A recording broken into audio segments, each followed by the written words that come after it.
ఈరోజు ఉస్మానియా కానీ, అశోక్ నగర్ కానీ, దిల్సుఖ్నగర్ కానీ కయ్య వెంకటేష్ గారి ఆధ్వర్యంలో జరుగుతున్న ఈ ప్రెస్ మీటు మరి ఝాన్సీ గారు, మన ఇండియన్ పార్టీ అధ్యక్షుడు మరియు అన్నగారు ఉపేంద్ర గారు కూడా మాట్లాడారు. ఈ దేశంలో కేంద్ర ప్రభుత్వమే తల వంచింది. అభిజిత్ 25 రోజుల్లో కేంద్ర ప్రభుత్వం మెడలు వంచి ఈ రాష్ట్రంలో, ఈ దేశంలో ఒక విప్లవాన్ని సృష్టించుడు. అది విప్లవం కాదు, నేను ఉద్యమం అంటా అన్న.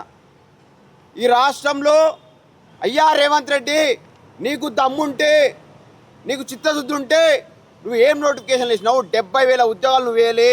గత ప్రభుత్వము దాని పేరేం పేరు అంటే అది బీఆర్ఎస్ ప్రభుత్వం కాదు, బూర్జువా ప్రభుత్వము వేసిన నోటిఫికేషన్లని నువ్వు ఫిల్ చేసినావు అంతే.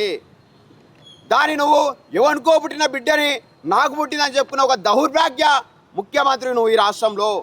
రేవంత్ రెడ్డి నీ బద్దలు బాసింగాలు అవుతాయి.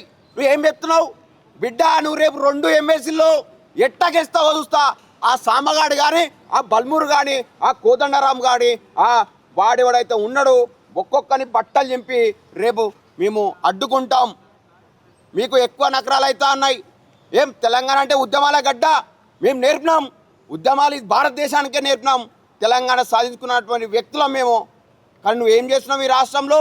ఒక అబద్ధాలు మాటలు మాట్లాడుతూ, అబద్ధ రాజకీయాలు చేస్తూ, డైవర్షన్ పాలిటిక్స్ 3 నెలలకు ఒకటి తీసుకొస్తావు. మళ్ళీ ఇది పోతే అది, ఇది పోతే అది అని ఏదో కప్పిపుచ్చే మాటలు మాట్లాడుతున్నావు. నిరుద్యోగి ఊకుంటాడేమో. 30 లక్షల మంది నిరుద్యోగులను నీ ప్రభుత్వాన్ని ఏర్పాటు చేసినాం.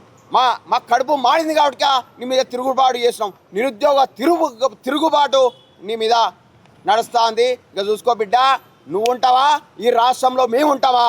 నువ్వు చదువుకొని ఈ 5 అన్నదమ్ములు ఈ రాష్ట్రం విడిచి వెళ్ళిపోవాలి బిడ్డ.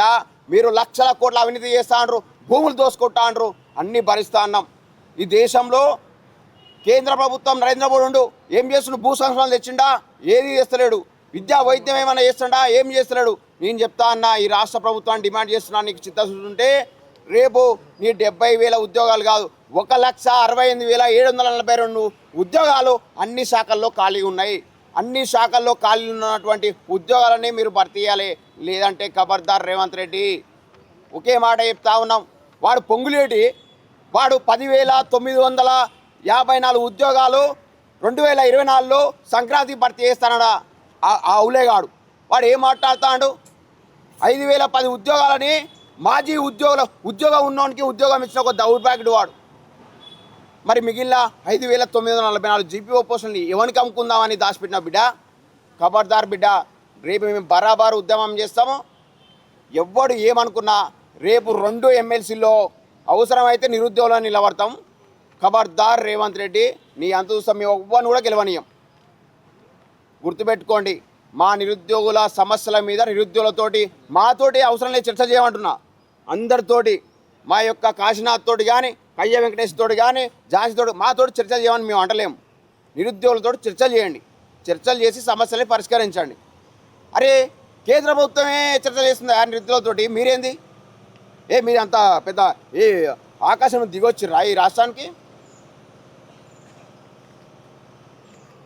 చెప్తా అన్నాం, బరాబర్ చెప్తున్నాం. కాంగ్రెస్ హఠావో, నిరుద్యోగి బచావో అనే ఉద్యమానికి మేము తెరలేపుతున్నాము. గ్రామాన కయ్య వెంకటేష్ ఆధ్వర్యంలో మహబూబ్నగర్లో కానీ, నల్లగొండలో కానీ, ఉమ్మడి అన్ని జిల్లాల్లో మేము తిరుగుతాం.